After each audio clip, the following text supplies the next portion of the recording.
Bienvenidos todos. En el video de hoy vamos a hablar del fenómeno de resonancia en circuitos eléctricos. Para ello, vamos a estudiar la respuesta en frecuencia, vamos a calcular la función de transferencia de un circuito sencillo que experimenta resonancia.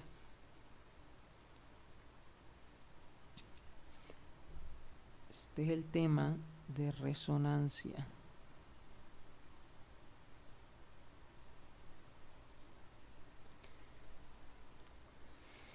Vamos a tomar un circuito RLC serie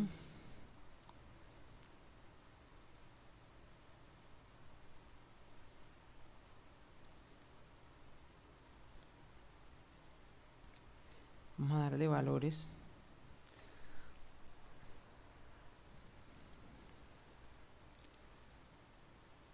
No, mejor dejémoslo así por el momento. R, L y C.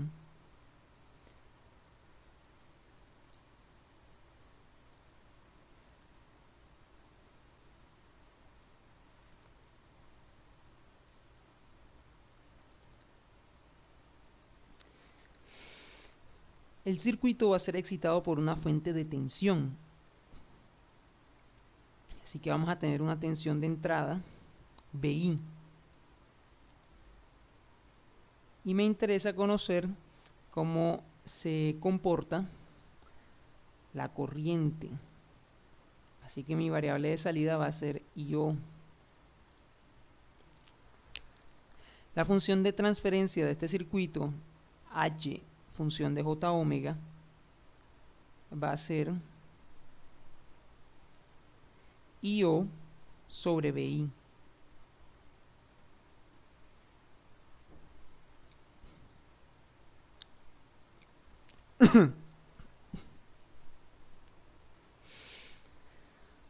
Vamos a calcular esta función de transferencia. Para ello tenemos que calcular IO como una función de VI. La corriente IO la podemos calcular calculando, valga la redundancia, la impedancia equivalente de esa serie. Esa impedancia equivalente sería la serie R más la impedancia del inductor, que sería J omega L, más la impedancia del capacitor, que es 1 sobre J omega C.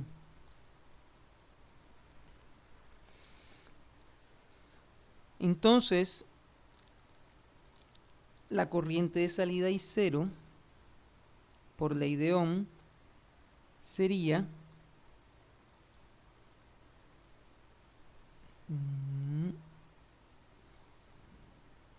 VI sobre Z equivalente. De aquí pasamos VI a dividir, así me quedaría I0 sobre VI, IO sobre VI, perdón, que es igual a la función de transferencia, función de J omega, que es igual a 1 sobre Z de Q.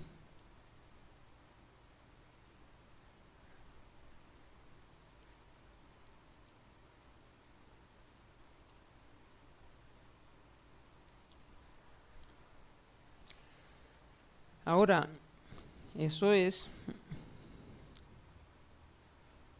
H de J omega 1 sobre R más J omega L más 1 sobre J omega C.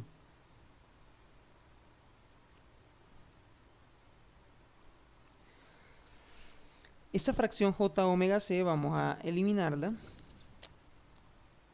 a simplificar pues. Multiplicamos arriba y abajo por J omega por j omega c, y me queda h de j omega igual a j omega c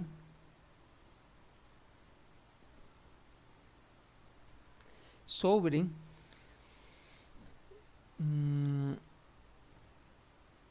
por un lado me quedaría j omega cuadrado LC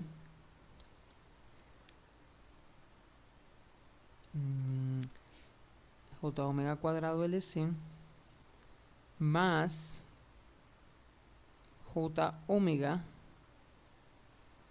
RC más 1.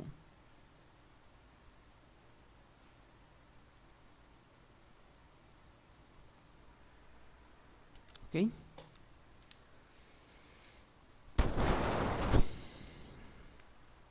Ahora démosle valores a esta función de transferencia. Digamos que L es igual a 1 Henry, C es igual a 1 microfaradio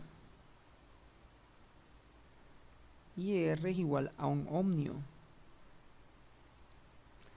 Entonces la función de transferencia para esos valores específicos de R, L y C sería igual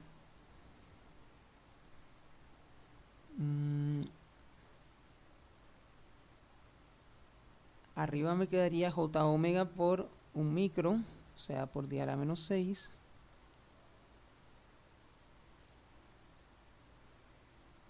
por 1 por 10 a la menos 6 abajo me queda j omega a la 2 por 1 por 1 por 10 a la menos 6 más j omega por 1 por 1 por 10 a la menos 6 más 1. ¿Ok? Ahora, ¿cuál es el objetivo de todo esto? Vamos a hacer el diagrama de Bode de esta función de transferencia. Si se dan cuenta, abajo tenemos el caso de un polo cuadrático. Todavía no sabemos si se puede reducir o no. Entonces, vamos a llevarlo a la forma cuadrática irreducible, que aquí les muestro aquí en el libro.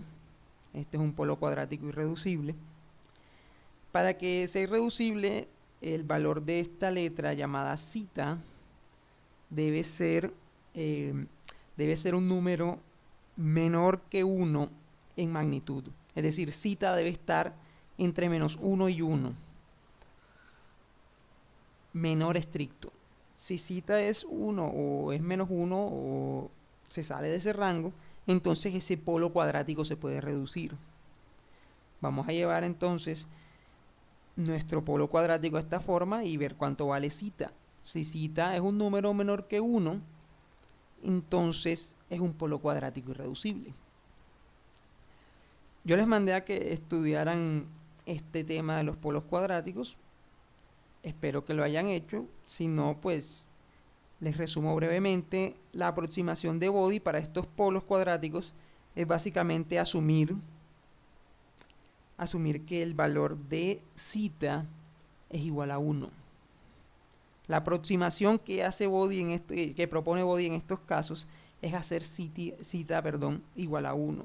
De esta forma se podría, haciendo esa aproximación, factorizar ese polo cuadrático como un polo doble. Ya vamos a ver cómo queda esto. Y vamos a hacer la comparación entre la aproximación de Bode y el diagrama real.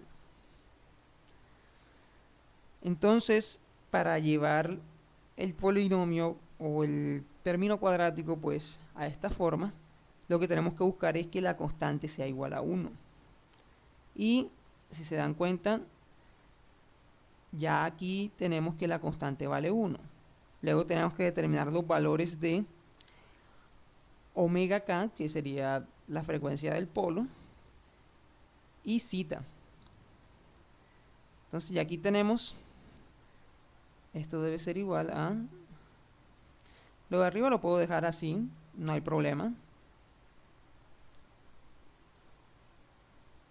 Igual arriba ya tenemos un 0, no sé qué término, qué nombre se le da exactamente acá, es este caso. Es un término que en el dominio o pues en el estudio de la técnica de respuesta en frecuencia se le conoce como un término integrador, porque en el dominio del tiempo equivale a una integral. No voy a explicar por qué, pero eso lo van a aprender más adelante en la materia de control automático. Entonces tenemos acá nuestro 0, que es un término integrador, j omega por 10 a la menos 6. Y la forma del término cuadrático es j omega sobre omega k al cuadrado más j omega sobre omega k por zeta. Esta letra es siempre difícil de hacer. Ahí entienden, yo sé que sí, más 1. Entonces, cada término cuadrático debe ser igual. Este término de acá debe ser igual a este de acá.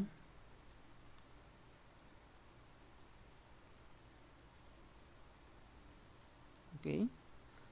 El término constante debe ser igual al término constante. Claramente esto se cumple. Y el término lineal debe ser igual al término lineal que teníamos antes.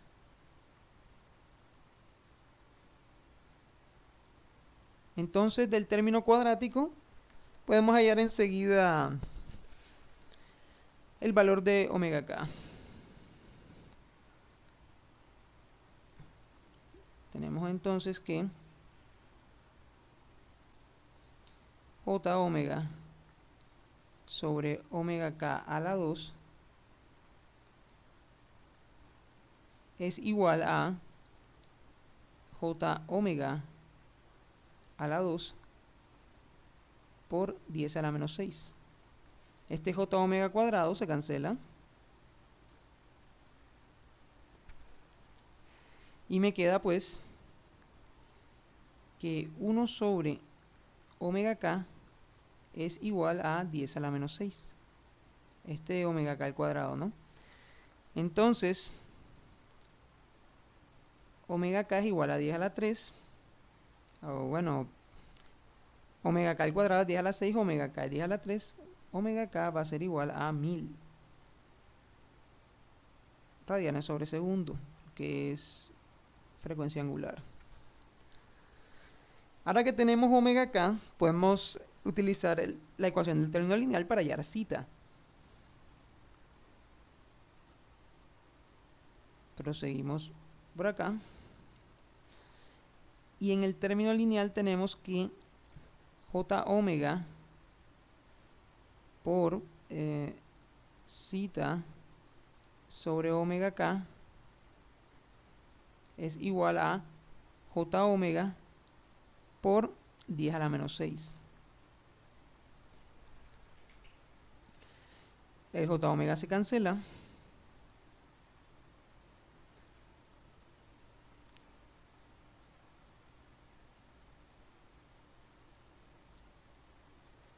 Y entonces zeta va a ser igual a 10 a la menos 6 por omega k.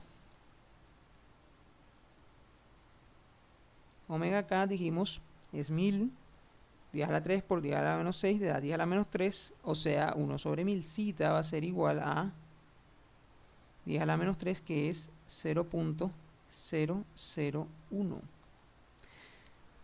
Las unidades, zeta es adimensional y bueno, no tiene unidades específicas, simplemente lo dejamos así. Entonces, tenemos que la magnitud de zeta es menor que 1, menor estricto. Por lo tanto, ese polo cuadrático es irreducible. Así que, para realizar la aproximación asintótica de Body, pues hacemos la aproximación de Body para el diagrama de Body, ¿no?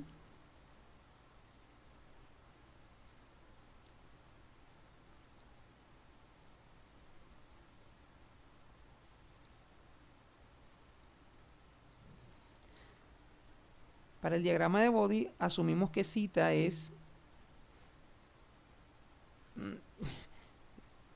Cada vez que lo escribo sale distinto. Que zeta es aproximadamente igual a 1. Si esta aproximación es justificable o no, bueno, claramente en este caso no es muy justificable porque 0.001 no está cerca a 1. Pero Body dijo como que no hay nada mejor ya. Toca aguantarse. Y ahora vamos a ver con la gráfica en Octave qué tan errado es esta aproximación. Entonces, zeta es aproximadamente 1. En ese caso, nuestro término cuadrático... yo cometí un error, ¿cierto? Sí lo cometí. Aquí la forma cuadrática es 2 zeta. Bueno, afortunadamente eso no es mucho problema. Esto significa que aquí va un 2, zeta por 2. Significa que aquí va un 2 zeta. Entonces, esto es 2 zeta. Está aquí sobre 2. Listo.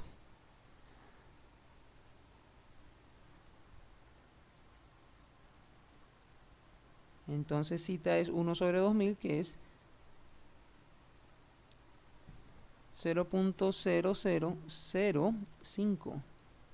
Claramente la magnitud de zeta es menor que 1. Asumimos que zeta es aproximadamente 1 para el diagrama de Body.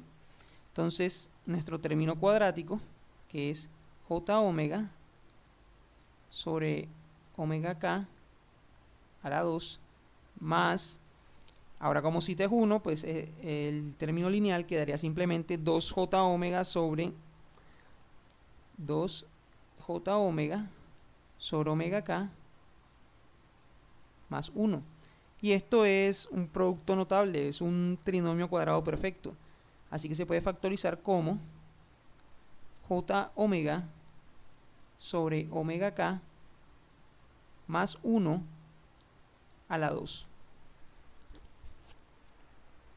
Es decir, un polo repetido. Y eso ya lo sabemos dibujar. Sería simplemente hacer ese mismo polo dos veces. J omega sobre omega k más 1 por j omega sobre omega k más 1. Listo. Entonces, para nuestro caso específico, h de j omega no es igual, es aproximadamente, vamos a decir que es aproximadamente, la constante la saco, 10 a la menos 6,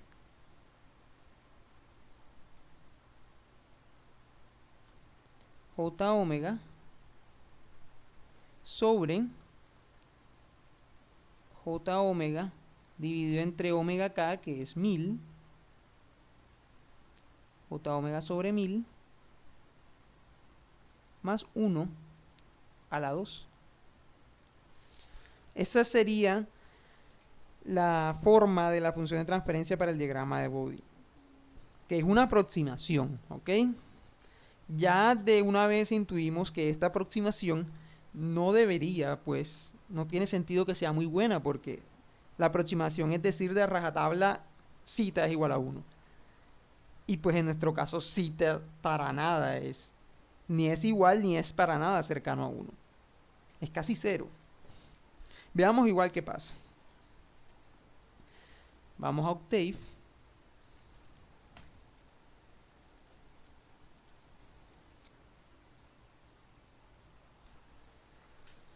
Vamos a definir h.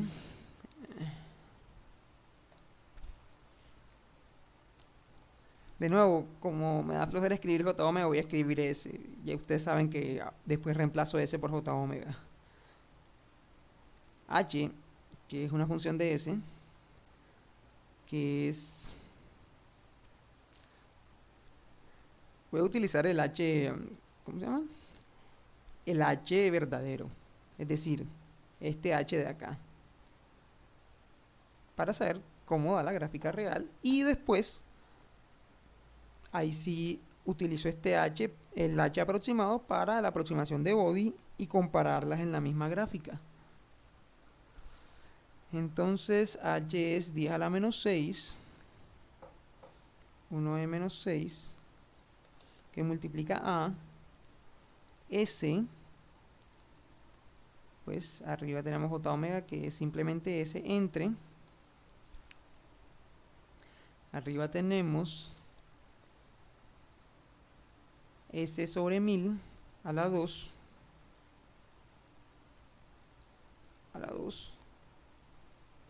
más 2 por,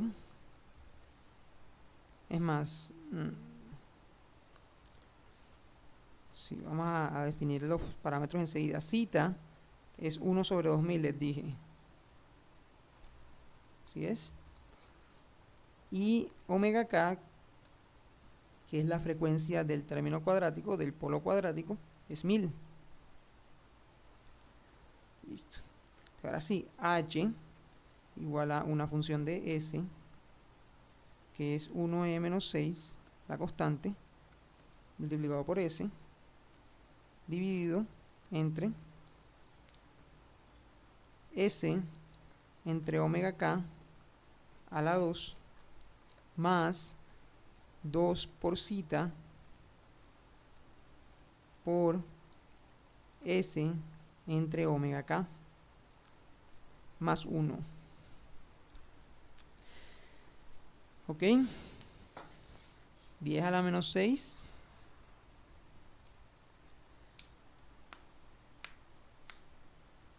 A la menos 6 es la constante que está afuera. Arriba tengo simplemente s. Abajo tengo s sobre omega k al cuadrado más 2 zeta por s sobre omega k más 1. Listo. Ahora vamos a graficar esa magnitud. Bueno, primero hay que definir omega. Veamos a ver cuál es la frecuencia del polo. Miren que el 0, la raíz es 0, entonces este caso lo tratamos como un caso especial y simplemente, digamos que para propósitos de escoger nuestro rango de frecuencias no lo vamos a tener en cuenta. Porque en la escala logarítmica yo no puedo llegar a la frecuencia 0, que frecuencia 0 es una década en menos infinito. Entonces solo consideramos la frecuencia del polo, que es 1000. Voy a irme una década antes y una década después. 1000 es 10 a la 3, o sea, de la década 2 a la década 4. Omega entonces va a ser, generamos los puntos con espaciamiento logarítmico desde la década 2 hasta la década 4, 1000 puntos. ¿Listo? Y ahora sí, vamos a hacer la gráfica. En el eje X, omega, y en el eje Y vamos a tener h en decibeles, es decir, 20 logaritmo en base 10 de la magnitud de h de j omega. ¿Ok? Aplicamos esto. Y bueno, ¿qué tenemos aquí? Esto está interesante. Vamos a ver. Vamos a Ahora, a graficar la aproximación de body.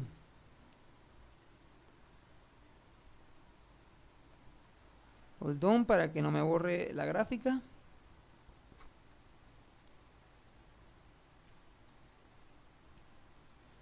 La aproximación de body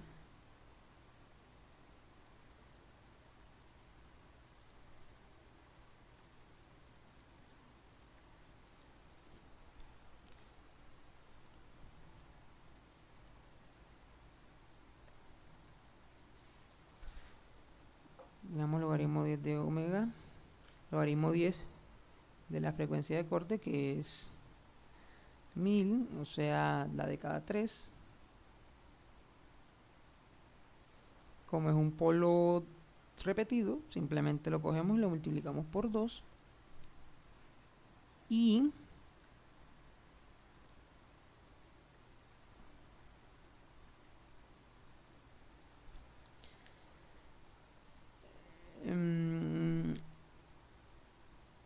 hay que agregar la constante.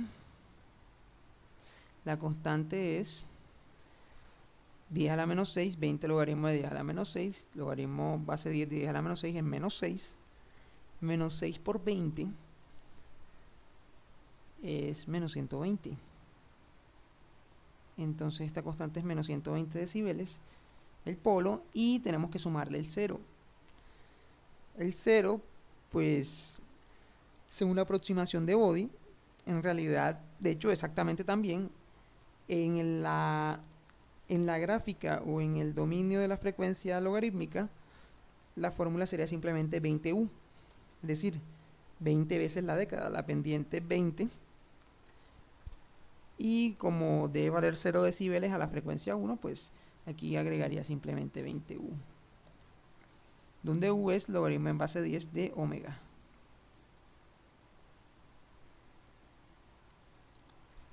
Y grafiquemos. Me equivoqué en alguna parte.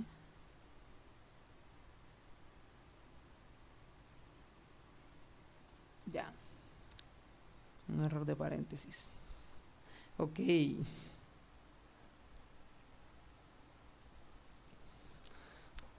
Esta gráfica de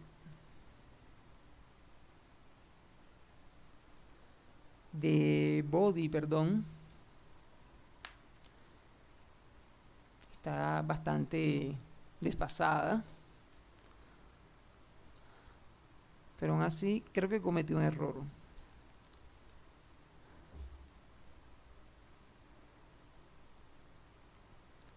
Creo que cometí un error porque sí, cometí un error.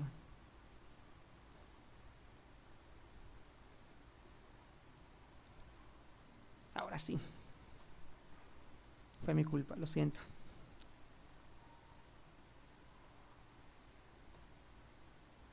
Listo. La parte real.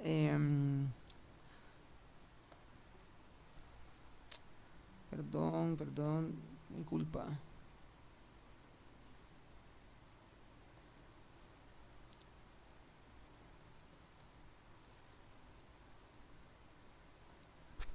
Listo.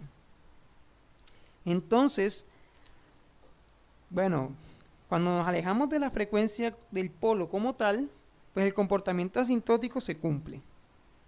Si vemos que la gráfica azul, que es la real, y la gráfica roja, cuando nos alejamos de la frecuencia del polo, que es 10 a la 3, pues se pegan, se vuelven casi iguales. En el comportamiento asintótico, que es cuando nos alejamos de la frecuencia del polo, pues el error de aproximación tiende a 0. Y el comportamiento es prácticamente el de una línea recta. El problema está aquí en la frecuencia central del polo. Este error no es de 3 decibeles, no es de 6. Es un error de, bueno, aquí el diagrama de body en 10 a la 3 parece valer alrededor de 60, mientras que la gráfica real vale alrededor de menos 10 decibeles. Tenemos un error de 50 decibeles. Entonces, cuando tenemos términos cuadráticos irreducibles, podemos ver que el error de la aproximación de body pues es bastante, puede ser pues arbitrariamente grande, ya no está acotado. Para los términos cuadráticos irreducibles el error de la aproximación de body ya no está acotado. Sin embargo, podemos calcularlo o podemos tener una idea, incluso podemos tener una idea de qué tan grande es ese error sin calcularlo directamente. ¿Cuál es la aproximación que body aplica en este caso? Pues decir que zeta es 1.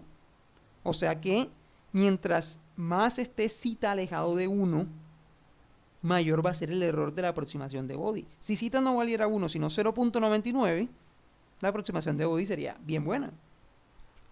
Pero ese no es el caso. Zeta vale prácticamente 0. Está muy alejada de 1. Entonces, en ese caso, pues la aproximación de body da bastante mal cerca de esa frecuencia. Igual cuando nos alejamos de esa frecuencia, el comportamiento asintótico predomina y entonces la aproximación se vuelve buena. Vamos a darle un poco más de resolución a omega. No sea que esté pecando por falta de puntos. Graficamos acá. Efectivamente, estaba pecando por falta de puntos en la frecuencia del polo. No vale menos 10, sino prácticamente 0.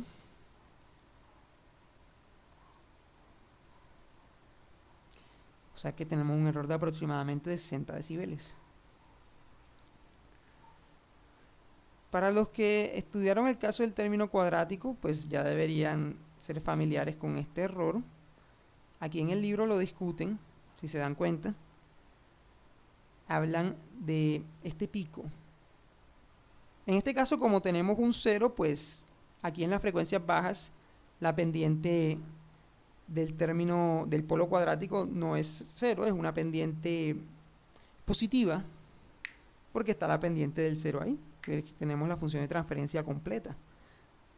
Pero igual tenemos un pico predominante acá. Si se dan cuenta, el tamaño de ese pico es inversamente proporcional al valor de zeta. Mientras más cercano a 0 sea zeta, este pico que aparece en la respuesta en frecuencia va a ser más pronunciado. Claro, si zeta vale 1, que es el caso de la aproximación, nuestro error va a ser los 6 decibeles esperados. Pero si zeta se hace más bajo, pues ese pico empieza a predominar. Y claro, hay un valor de zeta en el que prácticamente casa con la aproximación de body. Pero si te pasas de ahí, entonces se hace más pronunciado y más pronunciado y más pronunciado. Hagamos la prueba.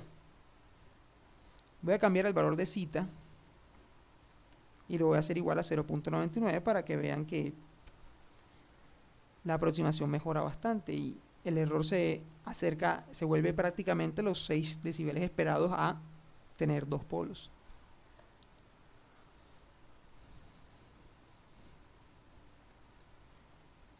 Grafiquemos.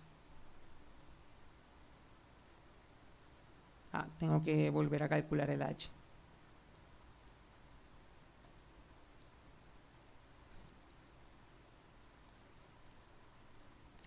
Ya vemos que es muy distinto. Vamos a poner la aproximación encima.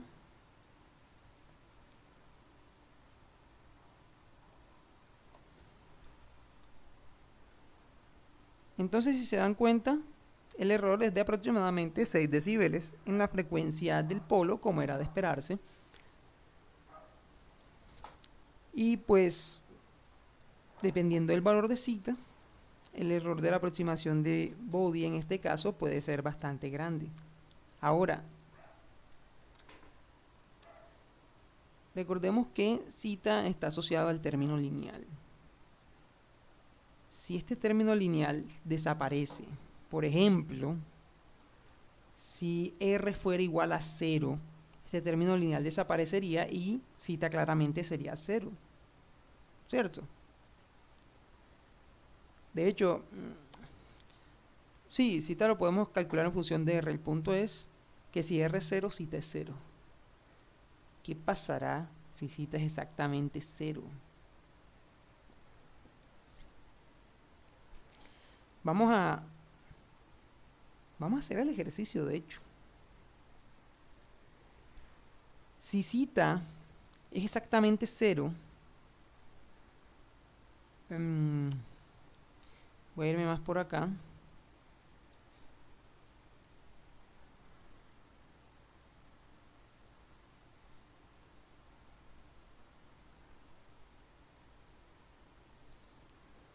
Consideremos un polo cuadrático, j omega sobre omega k a la 2 más j omega sobre omega k por 2 zeta más 1. Si zeta es igual a 0, entonces este término sería 1 sobre j omega sobre omega k a la 2 más 1. Ahora, y si omega es igual a omega k, es decir, en la frecuencia del polo, ¿qué pasa? Pues tendríamos 1 sobre, esta fracción se cancelaría y me quedaría j cuadrado, que es menos 1 más 1, o sea, 1 sobre 0, y esto tiende a infinito en magnitud. Es decir, que la respuesta en frecuencia a esa frecuencia específica sería, la respuesta en frecuencia no, la función de transferencia tendría una magnitud infinita. Y entre otras cosas, un ángulo indeterminado, pero el fenómeno aquí importante está en la magnitud. Entonces, básicamente, si zeta tiende a 0, este pico tiende a infinito. Y claro, el error de la aproximación de Bode se hace infinito. Pero olvidémonos un poco, por este momento, de Bode. Y pensemos en las consecuencias de tener una respuesta en frecuencia o una función de transferencia que tiene una magnitud infinita en una frecuencia específica. Este fenómeno se conoce como el fenómeno de resonancia. Es el fenómeno en el que algunos circuitos, o en general, aplica para cualquier tipo de sistemas lineales. Por ejemplo, puede aplicar a un puente. De hecho, hay un fenómeno de resonancia famoso que es el fenómeno del puente de Tacoma. Les recomiendo que busquen el video. El puente de Tacoma era un puente que se derrumbó por un efecto de resonancia.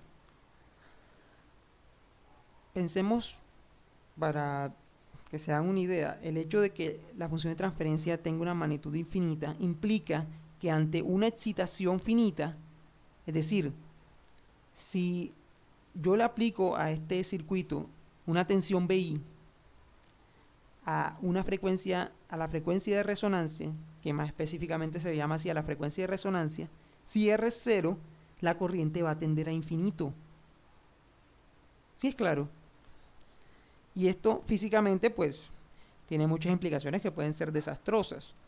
Este fenómeno, como les venía diciendo, también ocurre en otros sistemas lineales, como podría ser un puente. Si el puente está mal diseñado, entonces ese puente tendrá una respuesta, una función de transferencia o una respuesta en frecuencia que puede resonar una frecuencia específica. Y de hecho esto ha pasado. El caso del puente de Tacoma es bastante famoso por eso. El puente tenía una frecuencia de resonancia y empezó a soplar brisa a esa frecuencia. Entonces el puente se empezó a oscilar y esas oscilaciones crecieron hasta que se destruyó totalmente. El video está en internet, pueden buscarlo. Así como le pasó al puente de Tacoma en un circuito que no esté bien diseñado, pueden aparecer frecuencias de resonancia que pueden destruirlo. Ahora, en este caso, el caso sencillo de un RLC, para que haya una resonancia pura y perfecta e infinita, la resistencia debe ser 0. Y esto es física, intuitivamente lógico, porque esa resonancia de magnitud infinita implica que hay una oscilación, un intercambio de energía sin cota. Y una resistencia no permitiría eso, porque una resistencia absorbe energía. La resistencia amortigua esas oscilaciones al transformar esa energía eléctrica en energía térmica o lo que sea que represente físicamente esa resistencia. Es por esta razón que esa resonancia pura e infinita solo ocurre cuando idealmente la resistencia es cero. En la vida real esto nunca va a pasar porque los inductores tienen resistencia, los capacitores tienen una resistencia de fuga. Entonces, por muy pequeña que sea, vamos a tener una resistencia. Pero aún así, si la resistencia no es cero, pero es muy pequeña, este término lineal va a ser muy pequeño. O sea que zeta va a ser muy pequeño. Puede valer esto o puede valer mucho menos. Y mientras más pequeño sea zeta, más pronunciado va a ser ese pico. Entonces, aunque hay una resistencia, si es muy pequeña, podríamos tener una especie de resonancia impura, en la cual la amplitud de la oscilación no es infinita, pero es muy grande. Hagamos el ejercicio. Volvamos aquí al caso donde R es igual a 1 y consideremos la frecuencia de resonancia. Voy a borrar por acá.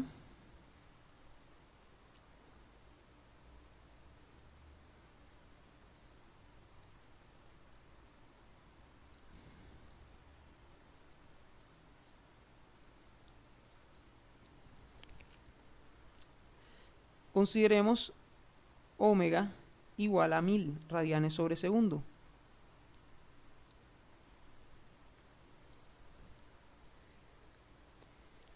Entonces, nuestro circuito de RLC serie va a tener una resistencia de un ohmio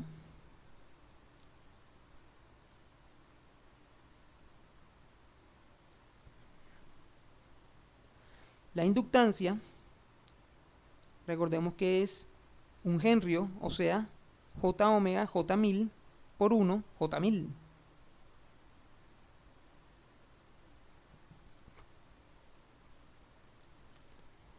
Ohmios. Y la capacitancia, un microfaradio, o sea, 10 a la menos 6. Y su impedancia es 1 sobre J omega C. Es decir, 1 sobre J omega, que omega es 1000, 10 a la 3 por 10 a la menos 6, te queda 1 sobre J, 10 a la menos 3. El J sube a menos J y el 10 a la menos 3 sube como 10 a la 3, es decir, menos J 1000.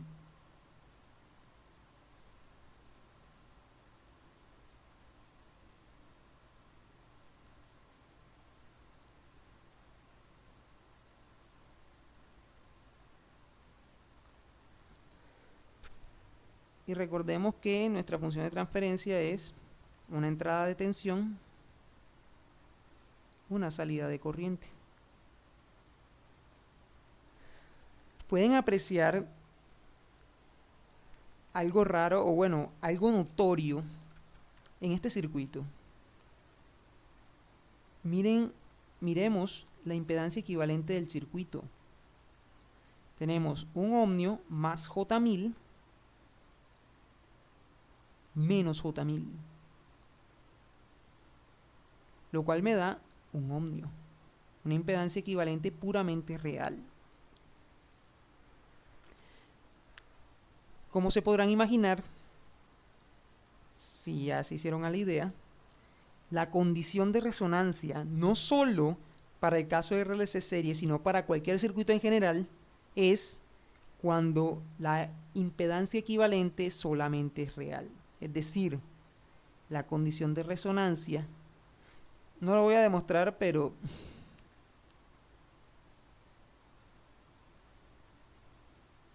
creo que ya se hacen a la idea de por qué esta es la condición.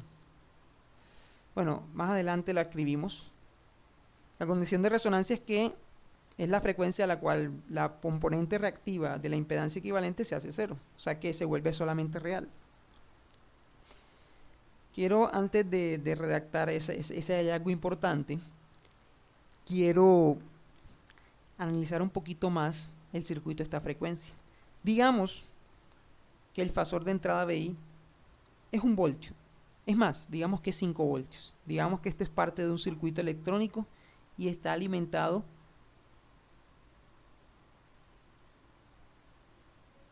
por una tensión de, más cómodo, 12 voltios.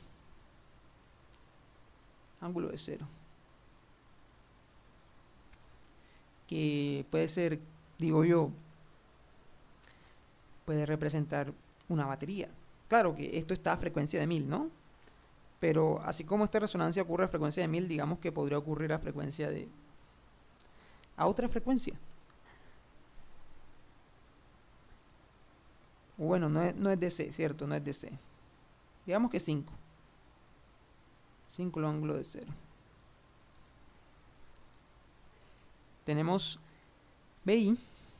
Calculemos la corriente IO. La corriente IO sería BI sobre Z equivalente, que a esta frecuencia es 1. O sea, 1 ángulo de cero.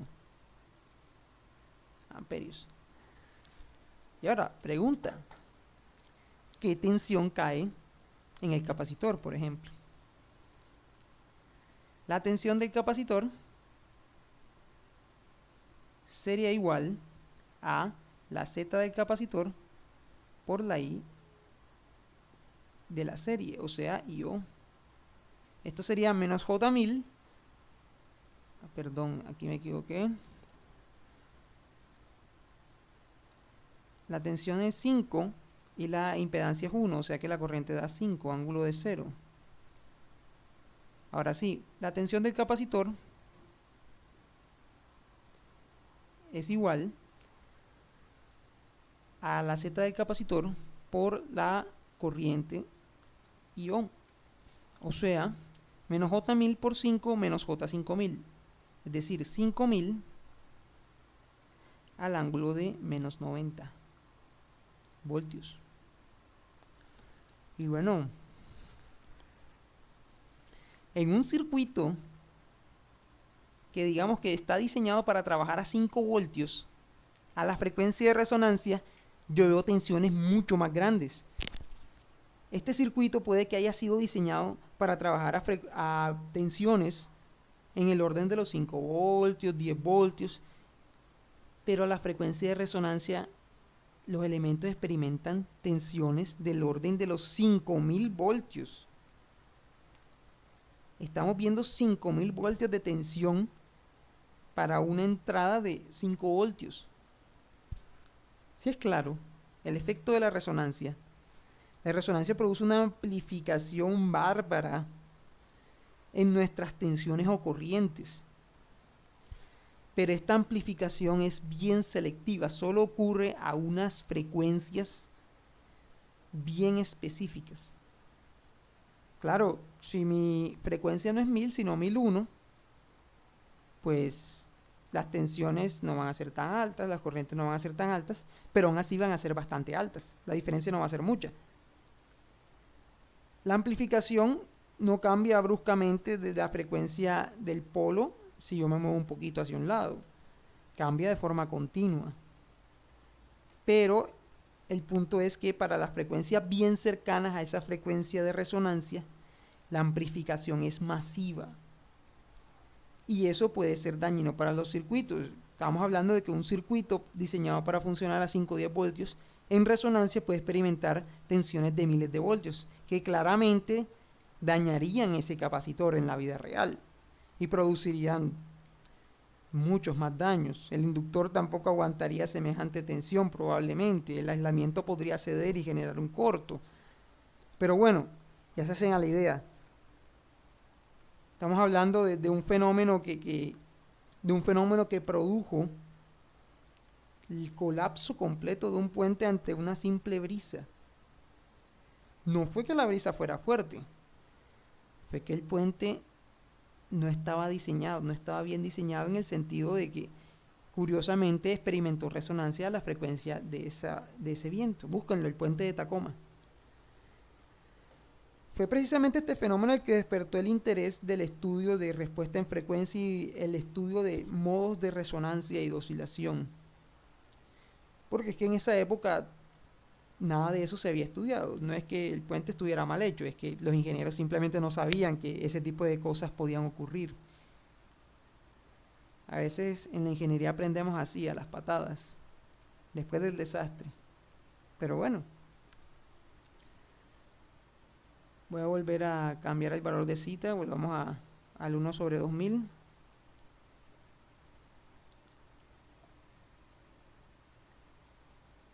Hold off.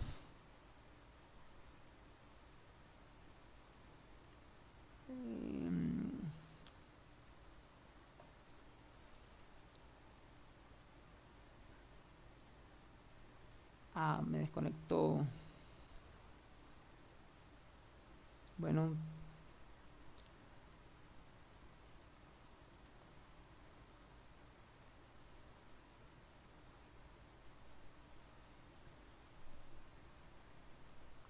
omega acá es 1000.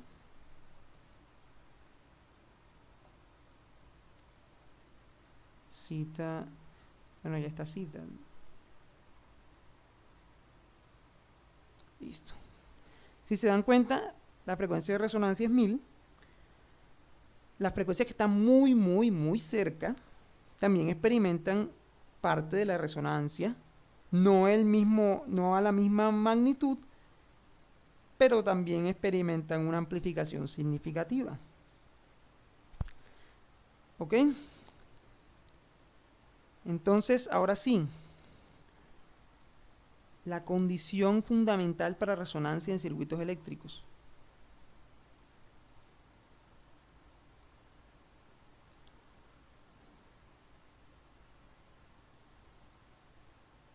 Condición de resonancia.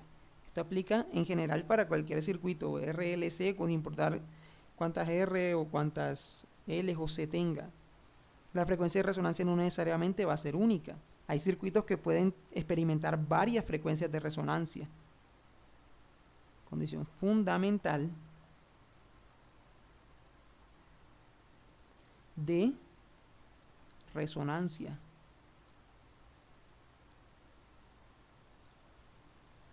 La condición fundamental de resonancia es que a la frecuencia de resonancia, la parte imaginaria de la impedancia equivalente del circuito, a la frecuencia de resonancia que voy a llamar omega R, debe ser igual a 0. Esta condición se puede cumplir para varias frecuencias, lo cual quiere decir que el circuito tiene varias frecuencias de resonancia. Un ejemplo típico serían los cristales de cuarzo de los relojes de cuarzo, valga la redundancia. Los cristales de cuarzo que se utilizan en esos relojes tienen dos frecuencias de resonancia. Eso es por poner un ejemplo. También hay casos de circuitos para los cuales esta condición no se cumple para ninguna frecuencia. Esos circuitos no experimentan resonancia. Un caso de ejemplo, en la primera clase del tema, el primer video del tema, cuando hablábamos de los parlantes, los modelábamos como un circuito RL. En ese caso, si ustedes hacen el ejercicio, la impedancia equivalente sería R más J omega L. La parte imaginaria es omega L, que no se hace 0, excepto en DC. Pero se considera que en DC no se considera que hay resonancia, porque si nos vamos a la escala logarítmica, eso está en menos infinito. Digamos que no se puede acceder físicamente a esta situación. Igual en general, cuando la frecuencia a la que se cumple esta condición es 0, normalmente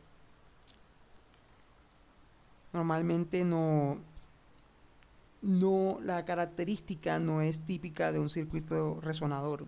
No vas a ver una amplificación masiva de la tensión o la corriente. A menos, claro está, que sea un inductor puro. Digamos, si tu circuito es solo un inductor, pues ahí sí vas a ver una corriente infinita, porque el inductor se vuelve un corto. Pero en general podemos asumir con seguridad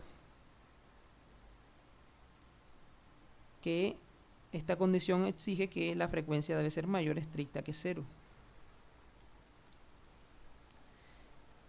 Ahora, ya conocemos la condición fundamental. Esta condición no solo nos dice si un circuito puede entrar en resonancia, sino que nos dice a qué frecuencias. Las frecuencias a las cuales a la impedancia equivalente se le anule la parte imaginaria y se vuelve una impedancia puramente real, vamos a tener resonancia. Y claramente la amplitud o la cantidad de magnificación en esa resonancia va a ser inversamente proporcional a la resistencia. Mientras más pequeña sea la resistencia, menos disipación hay en el circuito y las oscilaciones de energía van a ser más grandes. En el caso límite, donde la resistencia es igual a 0 exactamente, esas oscilaciones de energía crecen infinitamente y vamos a tener una oscilación virtualmente infinita, que puede ocurrir perfectamente, pues si R es 0, la corriente tiende a infinito. Ahora, considerando los circuitos resonadores, a pesar de que el fenómeno es potencialmente peligroso, también es útil, ya que podemos ver los circuitos resonadores como circuitos seleccionadores. Analicen la respuesta a este circuito, por ejemplo. En la frecuencia de resonancia, la amplitud o la magnitud de la función de transferencia es 0 decibeles. O sea que las componentes de frecuencia que existen a la frecuencia de resonancia pasan perfectamente por ese circuito. Pasan sin ningún obstáculo. Ahora, ¿qué pasa si nos movemos un poquito, nos alejamos un poquito de la frecuencia de resonancia? Digamos por aquí, tenemos una atenuación de 60 decibeles. Una atenuación de 60 decibeles corresponde a una atenuación de 1000. Es decir, ya esta frecuencia que está un poquito por arriba o un poquito por debajo es atenuada 1000 veces, por lo que a la salida no se ve prácticamente nada. Es decir, este circuito, los circuitos de resonancia, son útiles porque actúan como circuitos seleccionadores de frecuencia. Yo puedo configurar un circuito para que resuene una frecuencia específica de tal forma que solo capture las componentes a esa frecuencia de la entrada y las demás componentes de frecuencia las elimine completamente. Este concepto es el concepto básico de lo que se llaman los filtros. Un filtro típico fue el que vimos en la primera clase, un parlante, un circuito RL. Ese parlante filtra las frecuencias altas, nada más te deja escuchar las frecuencias bajas de sonido y las frecuencias altas no te las deja escuchar. De igual forma, hay parlantes capacitivos diseñados para reproducir las frecuencias altas. Esos parlantes filtran las frecuencias bajas.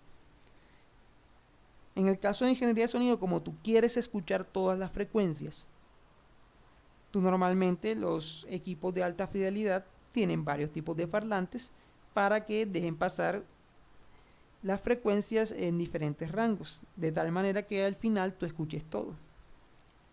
Pero hay ciertas aplicaciones en las que te interesa esta capacidad de selectividad de los circuitos resonadores.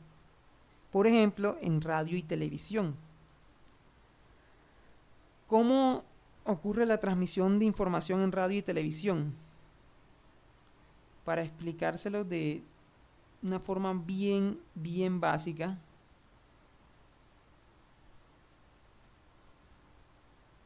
en radio y televisión la transmisión de información se hace en el dominio de la frecuencia. Por ejemplo, las emisoras de radio 103.1, 96.1 MHz FM son las frecuencias centrales a las cuales transmite la información esa estación de radio.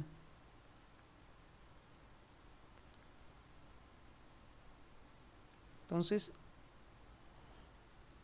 aquí tenemos la magnitud, digamos, la magnitud de la señal, por decir algo, ¿no? Digamos que una señal de tensión, por decir algo. Acá tenemos omega. digamos 103.1 MHz, que corresponderán a tantos radianes. Alrededor de esta frecuencia hay cierta información correspondiente a la información que está transmitiendo esa emisora. Entonces, un dispositivo reproductor de radio busca seleccionar o dejar pasar estas frecuencias, pero no dejar pasar las demás. Un seleccionador de radio ideal dejaría pasar estas frecuencias y eliminaría el resto. ¿Por qué? Porque lejos de esas frecuencias están las otras emisoras.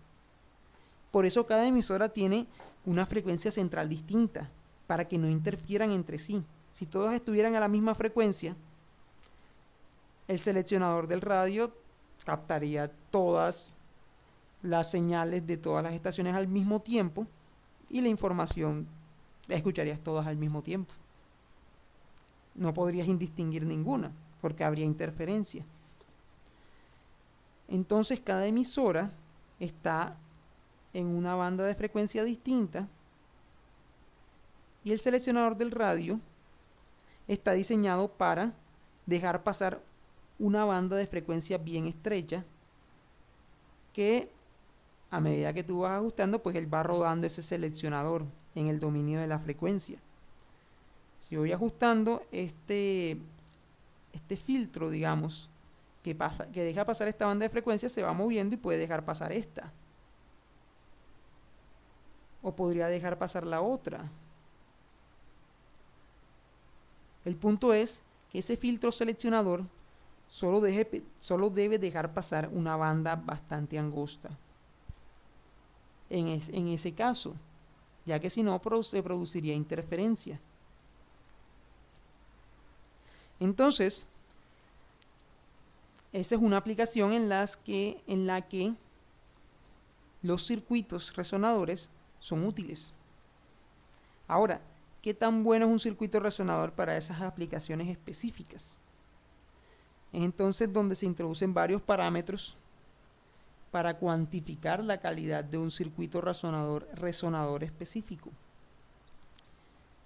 Claramente, el primero de esos parámetros es la frecuencia de resonancia. Perdí la conexión, pero bueno, por ahora no necesito el octave. La frecuencia de resonancia es uno de los parámetros más importantes. Otro de los parámetros que es bastante importante es pues el ancho de la banda de frecuencias que deja pasar mi circuito. Es decir,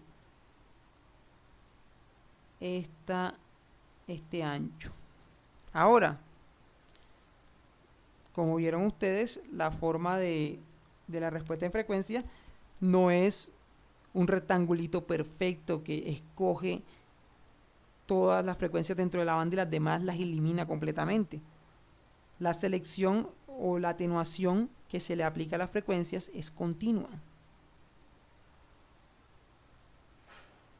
Es decir, que si bien este rectángulo blanco sería un filtro ideal, lo que nosotros tenemos prácticamente en la vida práctica es un filtro real, no ideal, con imperfecciones. Este filtro no se va a comportar así bonito como un rectángulo, va a ser algo como esto, por ejemplo. Es decir, cuando te sales de la banda hay una transición donde empieza a atenuar más y más y más hasta que te sales. Entonces, ahí hay una pregunta fundamental. ¿Cuándo se considera que te saliste de la banda de paso del filtro? ¿Cuál será el ancho de banda de este filtro? ¿Será que de aquí a acá? ¿O será que de aquí a acá, por ejemplo? ¿O será... ¿Cómo definimos? ¿Cómo definimos esas frecuencias límites de la banda? Entonces, aquí introducimos un nuevo concepto que es el concepto de frecuencias de corte o frecuencias de media potencia. necesitar más espacio por acá. Esta definición es más una convención que pues es útil para cálculos y demás, además de que tiene cierta compatibilidad con los diagramas de Bode, pero no es más que una definición convenida. Frecuencia de corte o media potencia.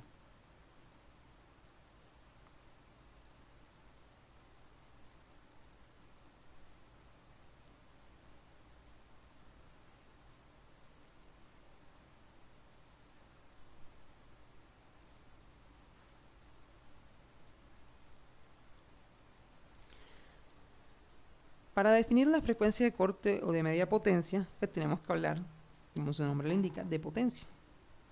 Pensemos, por ejemplo, en la frecuencia de resonancia. Por definición, como la impedancia equivalente es puramente resistiva a la frecuencia de resonancia, el circuito solo consume potencia activa.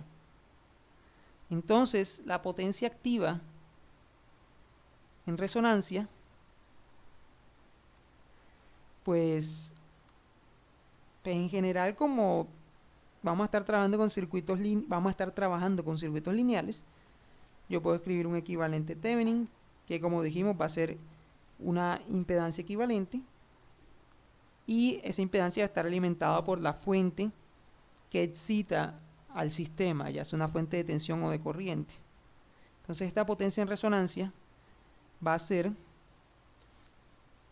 la tensión de entrada al cuadrado sobre la impedancia en resonancia, digamos ZR, o la corriente de entrada al cuadrado por la impedancia de resonancia. Claro está, no digamos impedancia, digamos resistencia, para recordarnos el hecho de que esa impedancia es real, puramente real.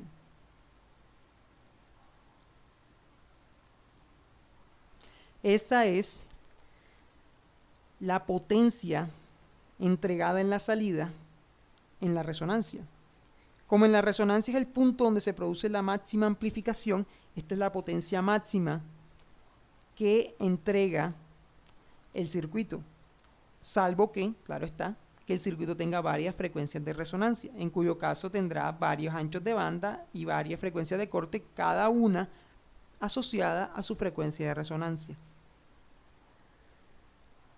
Pero lo importante es que para una frecuencia de resonancia específica y su vecindad, la potencia máxima se da en la frecuencia de resonancia. Ahora, la potencia en general, potencia activa, consumida por el circuito como una función de J omega, pues es la tensión de entrada al cuadrado sobre la impedancia, en este caso la parte real, pues, porque la fórmula de la potencia compleja le sacamos la parte real para la potencia activa. La parte real de BI cuadrado sobre Z EQ en función de J omega, conjugado, claro está. Si la excitación en la entrada es una tensión, si la excitación en la entrada es una corriente, entonces es la parte real de I en la entrada al cuadrado por ZEQ de J omega. Y en esta fórmula ZEQ no se conjuga. ¿Ok? Entonces, la frecuencia de media potencia o la frecuencia de corte se define como la frecuencia para la cual la potencia consumida es la mitad de la potencia en resonancia. Es decir, la potencia en J omega R, o lo que es lo mismo, un medio de PR.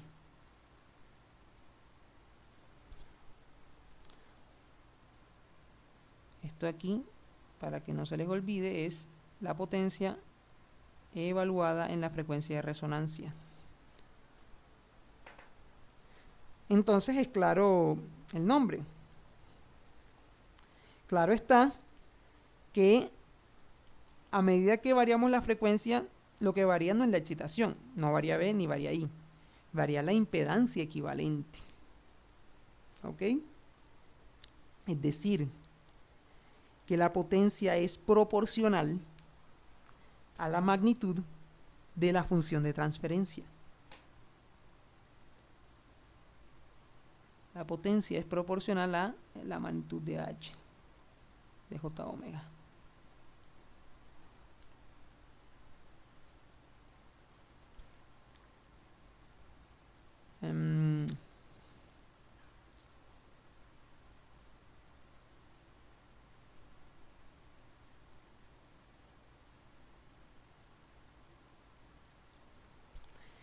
Y esto va a ser muy útil, porque si nos vamos a la escala de decibeles, que es apenas natural, estamos trabajando con potencias, ¿por qué no?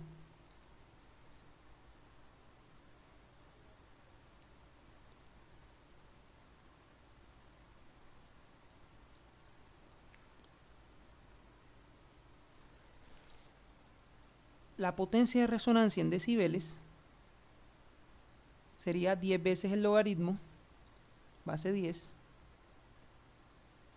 de la potencia de resonancia. La potencia evaluada en la frecuencia de corte en decibeles tiene que ser 10 veces el logaritmo de 1/2 de PR. O sea, 10 veces, este es logaritmo base 10, logaritmo 10 de la potencia de resonancia menos logaritmo 10 de 2. Esto da, lo pueden comprobar en sus calculadoras, logaritmo 10 de PR menos 3 decibeles. Noten que como aquí estoy trabajando con potencias, uso 10. Cuando estoy trabajando con funciones de transferencia, uso 20, porque la relación de proporcionalidad está dada por el cuadrado. Un error que tenía ahí. La potencia es proporcional al cuadrado de la magnitud de la función de transferencia. Ahora, como tenemos esta relación de proporcionalidad, yo puedo decir de forma análoga, bueno, ahí cometí un error, ¿sabes? Vamos a comprobarlo. 10 por logaritmo 10 de 2. Ah, no, sí, está bien, está bien. 3 decibeles. Pensé que me había equivocado, pero no. De forma análoga, la magnitud de la función de transferencia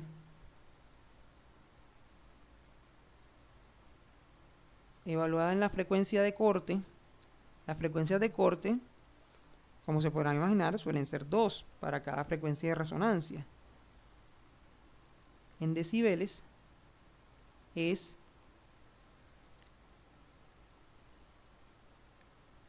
20 logaritmo de la magnitud de la función de transferencia a la frecuencia de resonancia menos 3 decibeles. Es decir, la magnitud de la función de transferencia a la frecuencia de resonancia en decibeles menos 3 decibeles. Bueno, ¿y esto de qué nos sirve? Pues nos da un método gráfico e intuitivamente sencillo para calcular las frecuencias de corte. Volviendo acá, si yo tengo esta gráfica aquí de mi resonador, yo busco el máximo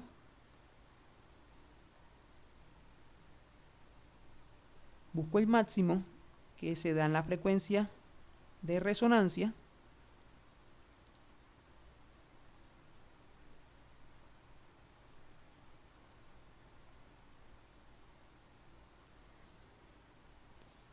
aquí sería omega de resonancia, y acá tengo el máximo, m, digamos.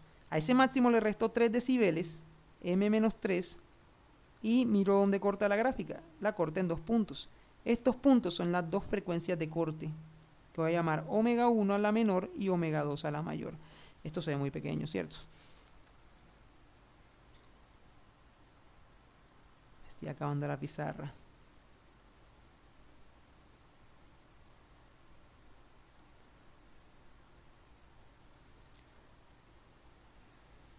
Tenemos nuestra gráfica.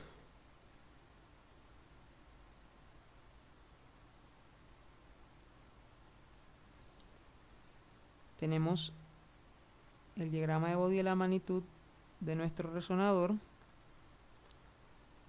Buscamos el pico, que sabemos que ocurre a la frecuencia de resonancia omega R.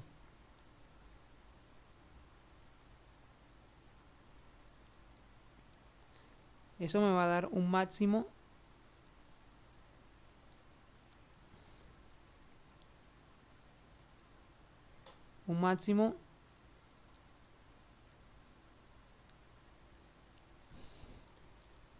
de la magnitud de la respuesta en frecuencia de la función de transferencia, un máximo m.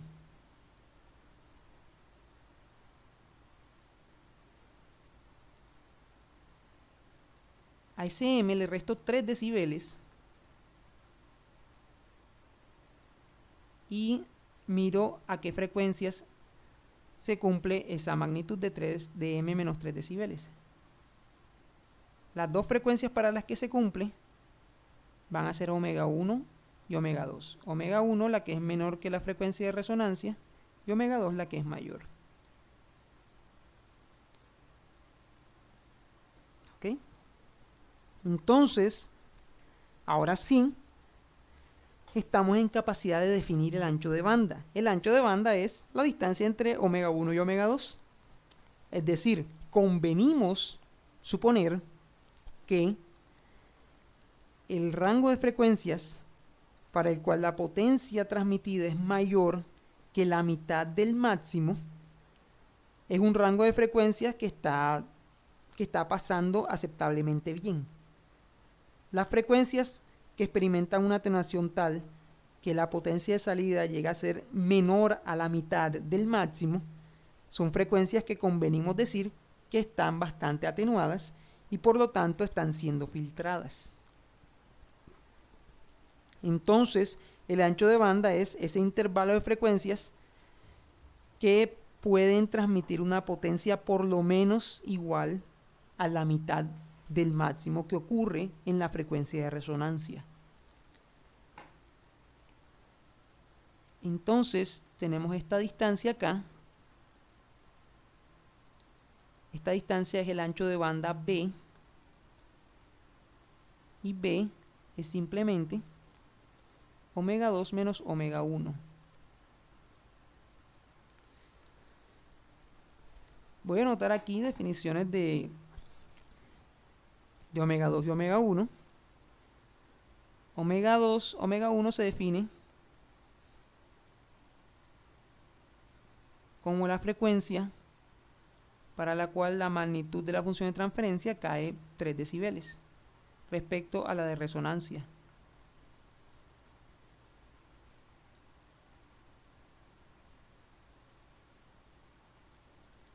Y es una frecuencia menor que la de la resonancia. Omega 1 es menor que omega R. La definición de omega 2 es similar. La magnitud de la función de transferencia a la frecuencia omega 2 es la misma que la de resonancia,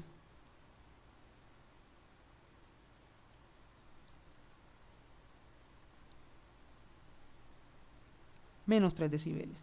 Pero omega 2 es mayor por definición que omega R. Listo. El ancho de banda entonces es la diferencia entre omega 2 y omega 1. La frecuencia de resonancia ya sabemos que es la frecuencia para la cual la impedancia equivalente se vuelve puramente resistiva.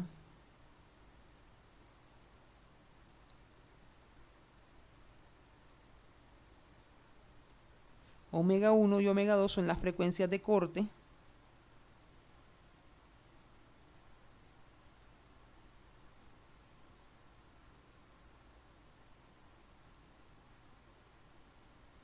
Las pueden definir usando la función de transferencia o las pueden definir usando la potencia en la salida.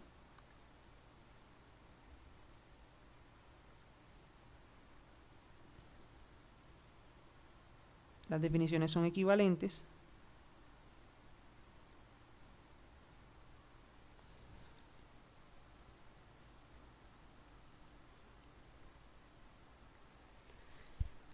Definimos el ancho de banda, que es básicamente la diferencia entre estas dos frecuencias. Todas las frecuencias en ese intervalo no experimentan una atenuación significativa, así que se puede considerar que están pasando el filtro. Y el tamaño de ese intervalo es básicamente el ancho de banda. Si el ancho de banda es más grande, pues están pasando más frecuencias el filtro. Si el ancho de banda es más pequeño, pues están pasando menos frecuencias el filtro.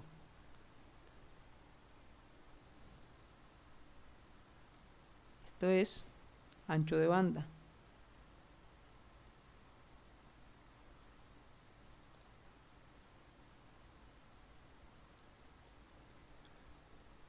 Ahora, recuerden que cuando hablábamos de diagramas de Bode, yo empecé con un experimento auditivo para mostrarles que la capacidad de discernimiento del oído humano de diferentes frecuencias se perdía a medida que incrementaban las frecuencias. Es decir, la capacidad de discernir frecuencias está asociada a la proporción entre las frecuencias. Entonces, si las frecuencias son más altas, la separación debe ser mayor. ¿Para qué?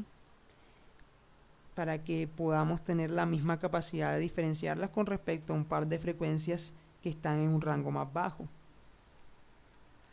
Esto es solo un ejemplo de muchos de la naturaleza exponencial o proporcional de las frecuencias. Por esa razón, no es lo mismo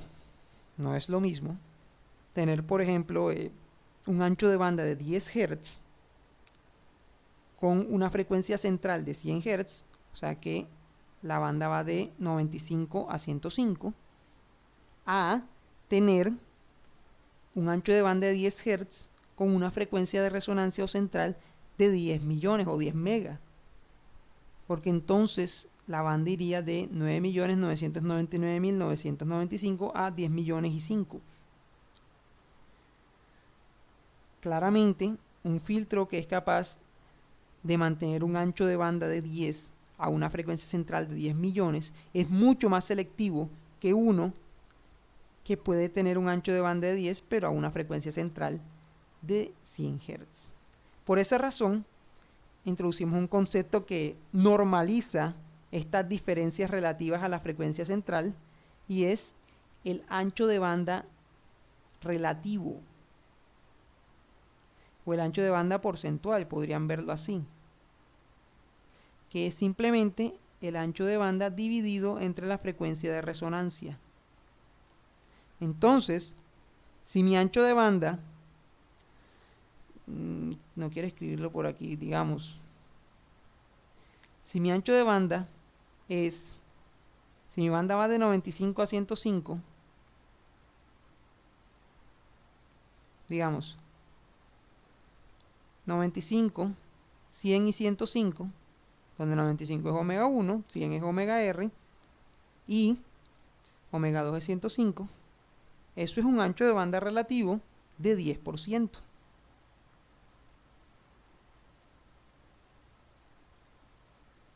Pero si tengo 10 millones, les dije, 10 a la 7 menos 5, 10 a la 7 y 10 a la 7 más 5, ese es un ancho de banda relativo. Este 10% es 0.1. Esto es un ancho de banda relativo de 10 sobre 10 a la 7, o sea, 10 a la menos 6, que es 10 a la menos 4%. Claramente, en el segundo ejemplo, el filtro o el sistema es mucho más selectivo. El ancho de banda es una proporción mucho menor de la frecuencia central. Entonces, si queremos un sistema o un filtro o un resonador bastante selectivo, queremos que su ancho de banda relativo sea pequeño. Eso normalmente implica mejor selectividad. Ahora, a nosotros las personas nos gusta mantener las relaciones directamente proporcionales, digámoslo así. Es incómodo que menor valor de BR implique mejor selectividad o mejor circuito en general, por así decirlo. La selectividad no siempre es buena, pero digamos que en este caso sí. Por esa razón, en esa época cuando se desarrolló esta teoría, se introdujo un concepto, un parámetro que para circuitos más selectivos es mayor, que es el factor de calidad Q. El factor de calidad Q es simplemente el inverso de el ancho de banda relativo. En este caso, el Q es 10. En este caso, el Q es 1.000.000. Es decir, en el segundo ejemplo,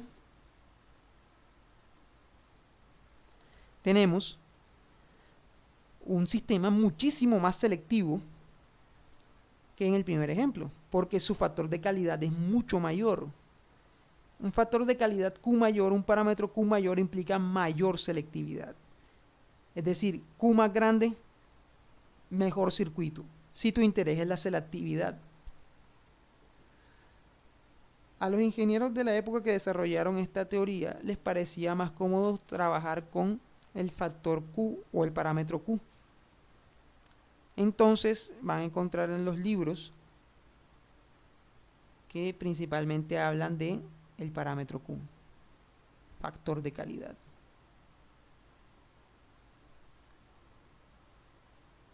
Estos son los parámetros fundamentales para comparar o para evaluar qué tan bueno es un circuito resonador como filtro o sí, como seleccionador de frecuencias.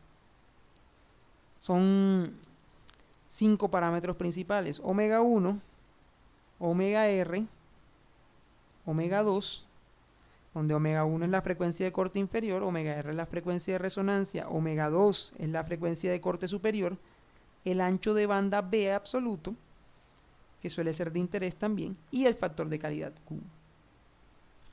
Estos son los 5 parámetros fundamentales para cualquier resonador.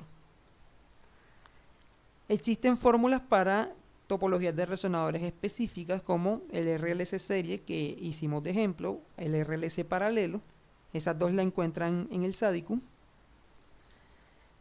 Pero en general, para cualquier topología, sea serie, paralelo o ninguna de esas, aplican estos 5 parámetros.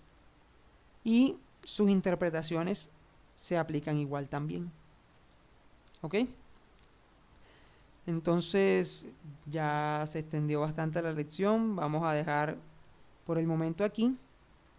Y les voy a dejar una tarea de esas. Ustedes saben que son opcionales porque a mí no me gusta ponerme a revisar tareas. Ustedes verán si deciden hacerse el daño de no hacerlas. Eso ya no es conmigo, con ustedes mismos.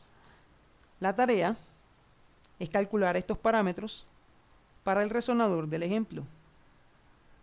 Es decir, un RLC serie con L1, C un micro y R un ohmio. Calculen la frecuencia de resonancia, que esa ya se la hice, es 1000. Calculen omega 1, omega 2, el ancho de banda y el Q. Igual como es RLC serie, van a encontrar fórmulas para todos esos parámetros. Pero sería bueno que no usaran las fórmulas, sino que a partir de las definiciones que les di, trataran de calcularlos. Igual, como les digo, es una tarea como las que yo pongo, opcionales. Si de pronto se sienten muy agobiados con las otras materias o no sé, no tienen por qué hacerla. Sería bueno que la hagan, pero no es obligatoria. Aparte, el siguiente video que voy a montar va a ser un video sobre una de las aplicaciones de los circuitos resonadores. Ese video va a ser totalmente opcional y el que no quiera verlo puede no hacerlo y no le va a afectar en absoluto el desarrollo del curso. Es un video que decidí hacer pues porque preparando estas clases digamos que me motivé bastante, sobre todo la parte de aplicaciones, y quisiera compartirles un poco de eso.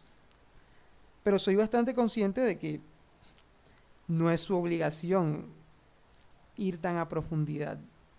Los que tengan el interés de pronto ver una clase un poco más aplicada y un poco más a profundidad de este tema, pues se ven el video. Los que no, pues no lo ven y no pasa nada. Es su decisión y ustedes saben que yo no miro mal por nada de eso ni nada. A la final, yo solo les exijo lo mínimo. Me gusta la gente que se compromete más allá, pero entiendo que estamos en condiciones en las que no puedo exigirles eso. En primer lugar, no puedo exigirles eso bajo ninguna circunstancia, pero entiendo que con todo esto de la pandemia y demás, pues todos estamos en situaciones bastante complejas. Entonces, muchachos, dejamos aquí por hoy. Más adelante les montaré el video opcional para los que les interese. Para los que no, esperen el video del siguiente tema. Ya aquí concluimos el tema de respuesta en frecuencia. Entonces, dejamos por aquí de momento. Nos vemos.